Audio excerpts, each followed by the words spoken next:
ఉదయం 8 అవ్వలేదు. అప్పుడే అందరూ సాయికోటి బుక్స్ వేసి వచ్చేస్తున్నారు. ఇదంతా బుక్ వేసేందుకు లైన్. మనం కూడా లైన్‌లో నుంచున్నామండి. సాయి స్తూపం కుండీలో బుక్ వేస్తారండి. మనోడు జాబ్ రావాలని మొక్కున్నాడండి. మనమేమో అడుక్కు తినకూడదని మొక్కున్నామండి. ప్రవచనాలు చెప్పడం స్టార్ట్ చేశారు. మనం ఇక్కడెందుకు కూర్చుంటాం? కూర్చోం. ఇదేంటి తుప్పల్లోకి పోతున్నారని చూస్తున్నారా? భోజనానికండి. చూసారా ఎంతమంది ఉన్నారో? సాంబారు, అన్నం. మనోడు తింటాడు గాని నవ్వడు.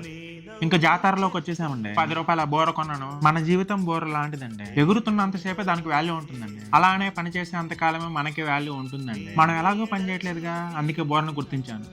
ఇంకా వదిన రింగులేద్దామా అని అడిగితే డబ్బులు నీయేగా కానీ అన్నాను. ఫస్ట్ బాబేసిండు, పడలే.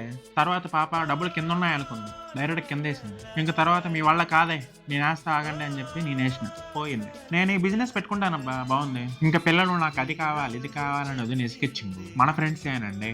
వీడేందో ఊతుండగాని వీడి మనసు ఎక్కడ లేదు, వీడి పాప దగ్గర ఉంది. ఉంటానండి ఇంకా.